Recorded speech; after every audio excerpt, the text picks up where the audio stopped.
I am Ajibintu Drame and this is QTV Midday News coming to you live from our studios along Keraba Avenue, and thanks for joining us. Our top stories. We hear why Bansang celebrated Idul Adha, locally called Tobaski, on a different day of most of the rest of the Gambia. Getting a good education is important in every child's life. African Children's School over the weekend held its graduation, speech and prize-giving ceremony for grade 6 pupils and the promotion of nursery pupils.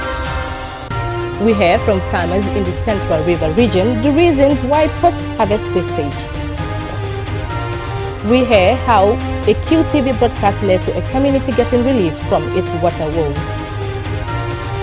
In international news, we have a roundup of some of the big stories from around the African continent. In sports, and a day before the official opening of the delayed Olympic Games, there is a threat the Games could be cancelled. Meanwhile, the women's football has kicked off. Those were our main headlines. Now the news in detail.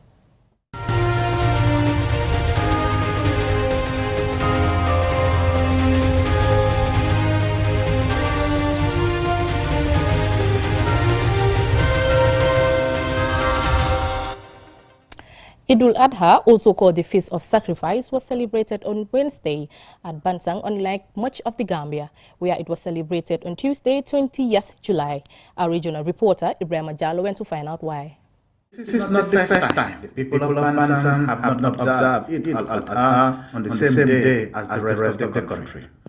Dr. Chairman Jallo explained the importance of Idul Adha. It feast because it really celebrates the mercy that Allah subhanahu wa ta'ala showed to Prophet Ibrahim when he spared him from sacrificing his eldest son, and instead he substituted a ram for it.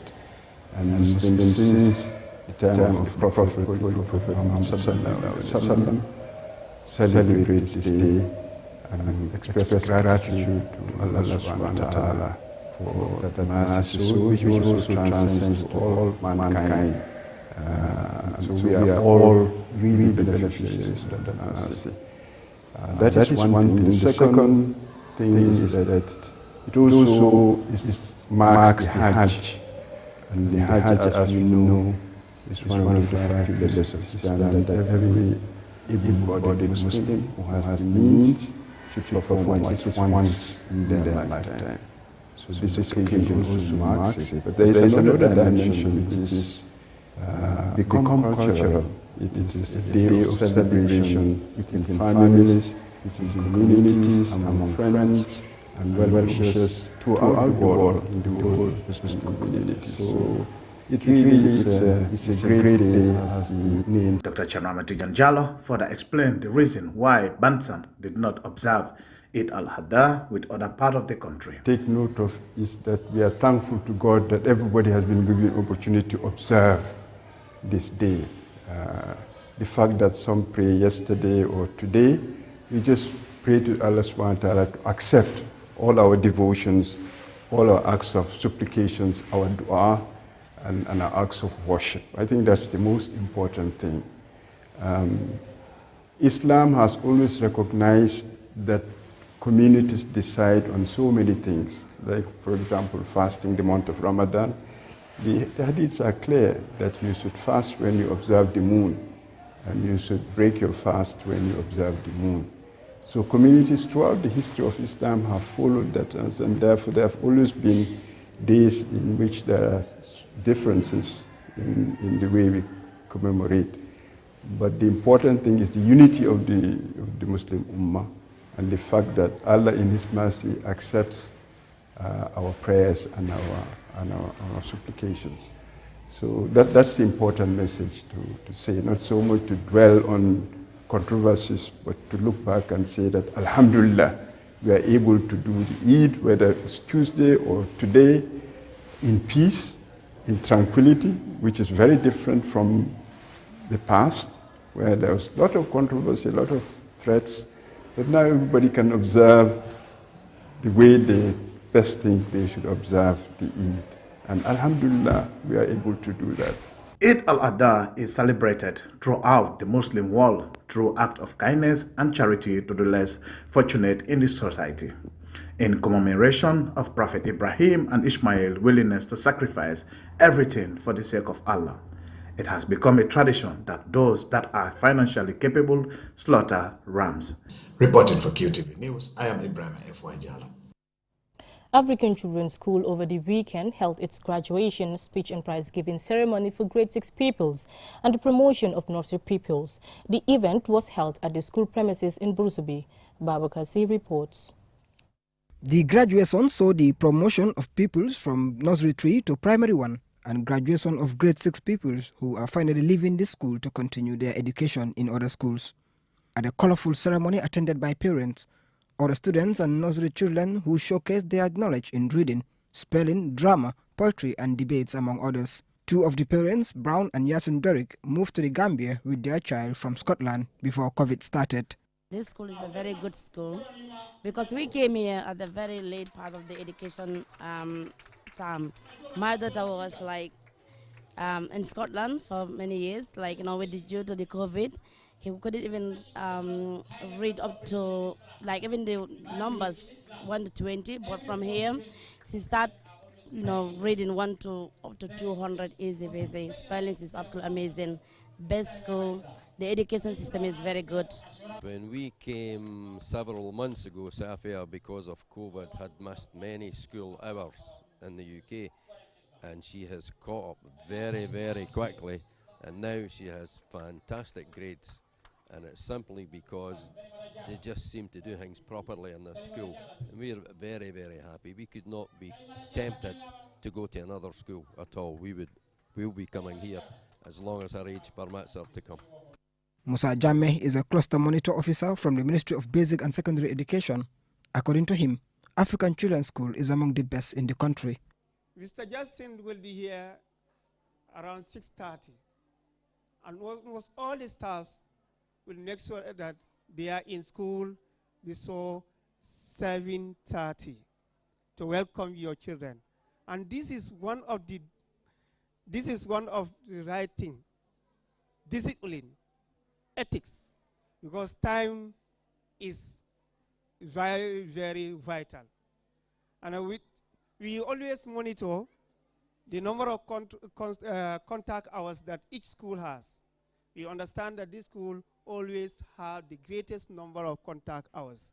Mam Abijame, the outgoing head girl, spoke on behalf of our fellow pupils. This is only possible because of the full support we have received from the people. I am about to mention, to start with our parents. They are our heroes. They have supported us throughout this year, spending their money, time and energy for our own interest. Therefore, I ask my fellow graduates to join me to say a big thank you to our dear parents. Reverend Richard Jackson, the founder and principal of the school, said the school is for everyone that loves quality because Gambians deserve quality education. You know, one thing I believe in God, and God is love. When you love, God loves children. When you love children and you show them love and help them, then you can be able to impart them. Children, the parents that are bringing their children here into the school, they have seen that the children are properly cared for. They are loved.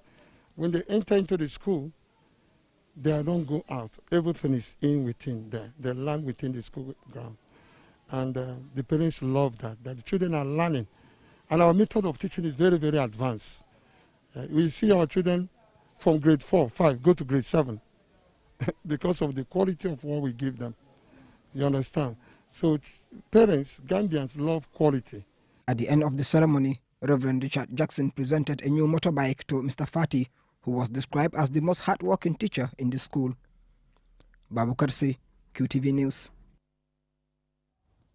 In other news, after wheat, rice is the most widely cultivated cereal in the world and is a staple food crop for almost half of the world's population, including here in the Gambia. However, farmers in the Central River region complain of post-harvest wastage due to a lack of milling facilities. This story by Ibrahim Jallo is narrated by Babu Karasi. Whatever the cause, post-harvest losses represent a great waste of resources including land, water, labor, seeds, time and fertilizer, as well as post-harvest food, meaning hunger for those unable to buy the rice. It has a great impact on revenue earned by farmers. Abdul Fane, PRO of the Jahalipacha Rice Growers Association, explained some of the post-harvest difficulties faced by rice growers. Ya worto inila dimbali e barakota ya busa o e jorla e manwe mol nyini milialon ko e ba. We use sickles to cut the rice and also use barrels to remove the seeds. We also pay other farmers to help us. That really affects our earning because it is expensive. Amadou Khan, a farmer, explained how they struggle to harvest with no equipment.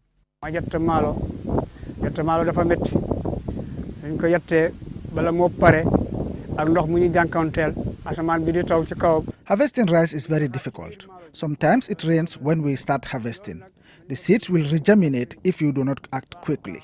All we are asking from the government is to help us with threshing machines to make our work easier and quicker. Laimbai, the head of the National Seed Secretariat of SAPO, explained that some of the equipment are already available and they will be deployed soon to various rice fields in the region. They have just promised to hand over some reapers to me so that we will take these reapers to the field, targeting the certified seed growers and all the rice farmers in general, so that we can see how we can engage these reapers to help them on harvest their fields in a more suitable time frame and also more efficient to reduce the tediousness and of course the post-harvest losses that could otherwise be incurred at the field. So maybe before the end of the day, I'm expecting at least more than 10 reapers today. And I am calling some of the technicians who can work on these reapers so that I will distribute to various sites in the region. According to the farmers we contacted, most post-harvest losses in rice production occurred from harvesting to milling to threshing. For them, until these problems are solved, they will incur great financial losses in addition to the wastage of resources. Babu Karsi, QTV News. From that story, we will go for a short commercial break. Still to come, we have more stories. Do stay tuned. Step into the future of television with sleek and slim design Samsung Smart TVs, ranging in size from 32 to 75 inches and in different technology. Smart LED, Crystal UHD, Ultra High Definition, and QLED Quantum Dot LED. Get new ways of interacting with your TV as our TVs offer an unparalleled vision adventure from the comfort of your living room. Ultra viewing angle, powerful picture quality, web browser, gallery, EarthNet LAN, wireless LAN built-in, Bluetooth, screen mirroring technology, mobile on TV mirroring, built-in voice assistance, Wi-Fi direct. Not only that, our TVs are backed with 12 months warranty and we are currently on a promotion. Contact us on 333-3217.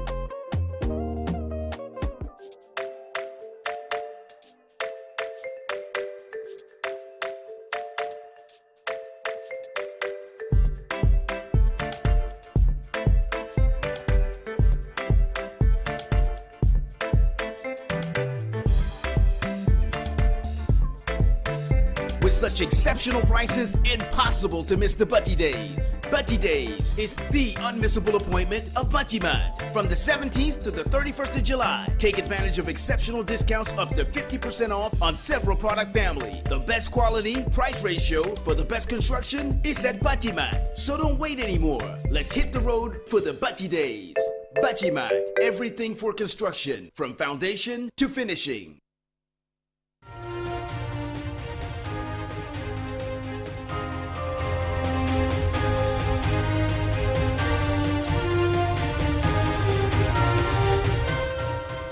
Welcome back from that short commercial break.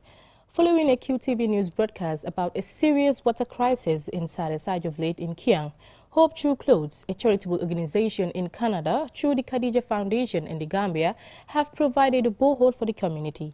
This report by Bakari Balde is narrated by Babu Karsise.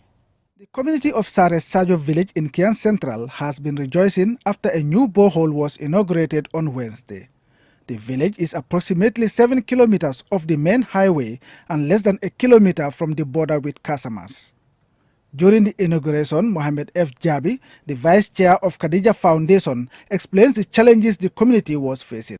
The sponsors in Canada, when they saw the images on QTV, that somebody in this condition for hundreds of years, they cannot get access to safe drinking water. The villagers, we are using a donkey to draw 20 liters of water, and the well is 37 meters deep. And the students also, a student girl, you saw it.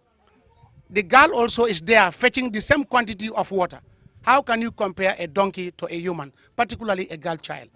And you want that girl child to perform. Jara Jallo, the women's leader, says the women are the happiest because they are mostly responsible for drawing water. She believes that the clean water will also help improve their health. Amadou Jallo, the president of the Village Youth Development Association, thanked QTV for revealing their plight and Hope Through Clothes for providing the borehole. It's been a very joyful day and a very grateful day in the history of Sare Sadio and the history of Kabada. But this is the first time in the history of Sare Sadio we are having safe drinking water. So this is something that we are all very proud of. We cannot go further without first thanking QTV for coming to Sare Sadio to showcase and also to show the problem that Sare Sadio is facing. We cannot go further without thanking True Hope Canada for the support that they rendered to Sare Sadio. We are now saying we are having clean drinking water. And we are assuring them that the borehole is going to be in a good care. Musa Jallo, the village alcalo, said the villagers are delighted that their water woes are over. He added that the safe and readily available water will greatly benefit them and their livestock. Mohammed F. Jabi thanked QTV and also appealed to the sponsors to continue providing more assistance to the needy as more projects are in the pipeline. We must thank the sponsors, Hope Through Clothes in Canada. And in fact, because of the borehole they have established here, we have 20 more applications for borehole, and those are at the borders of Casamas with Gambia. We would also like to thank QTV, who are able to sort this out so that the people can see it. And those are the images they saw in Canada. We will appeal to them. For me, my work is just to tell the alcalo and the villagers to join me to thank the sponsors, to please kindly help those people so that they can have a safe drinking water. And of course the organization, no matter the faith, they are not interested with faith. As long as a human being and you are a needy person and the community is needy, the people will be ready to do. I hope the sponsors will listen to us and they will help. The community of Sare Sadio said the clean water will uplift their living conditions and enhance their quality of life. Babakar Sise, QTV News. Now in international news, we have a roundup of stories of the big stories from around the African continent, including stories from Tunisia, Somalia, South Africa and Tanzania. Here is Babakar Sise with the roundup. Tunisia's health minister, Fawzi Mehdi, has been sacked as the country struggles to cope with surging numbers of coronavirus cases. The disease has greatly affected the country's health system, and there is a shortage of medical supplies in some hospitals, including the much-needed oxygen.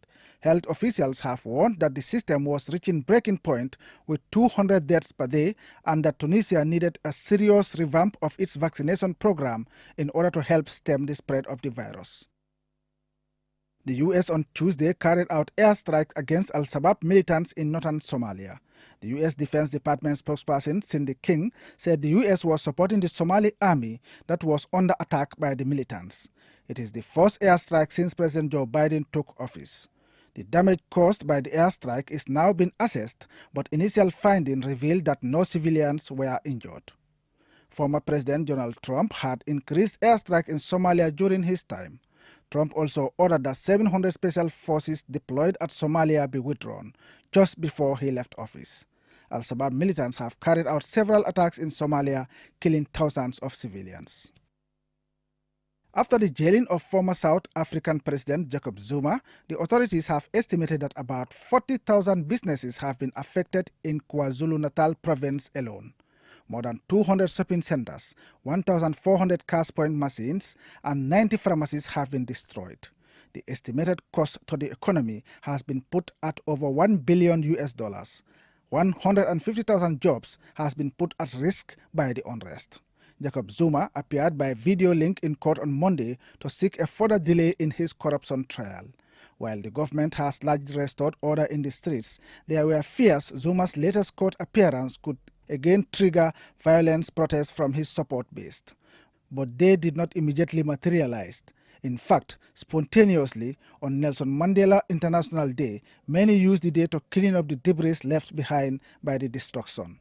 Efforts to prosecute the ex-president for allegedly receiving kickbacks over a $2 billion weapons deal in the late 1990s are being seen as a test of South Africa's ability to hold powerful politicians to account.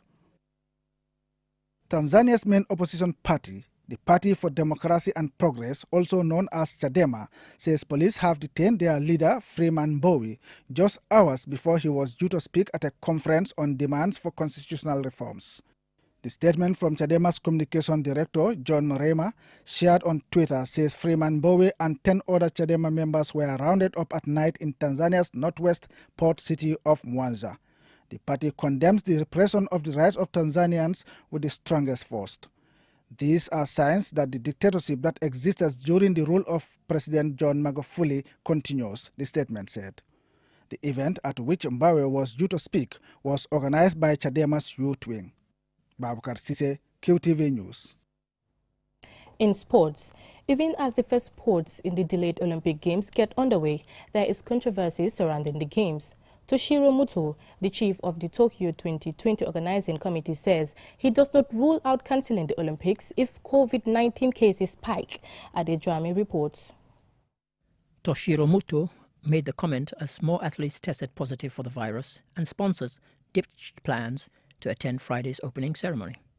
There was a swift response for the Olympics governing body, who stated there was no chance of a cancellation.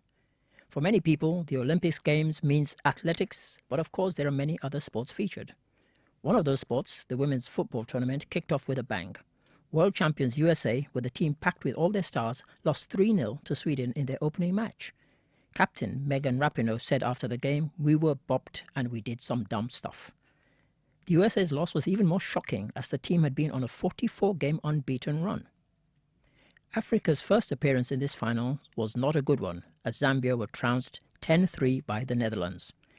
There was a crumb of comfort for Zambia as their forward, Barbara Banda, grabbed a hat-trick in the match. In other notable matches, two of the strongest teams in women's football faced off, and Brazil thrashed China 5-0.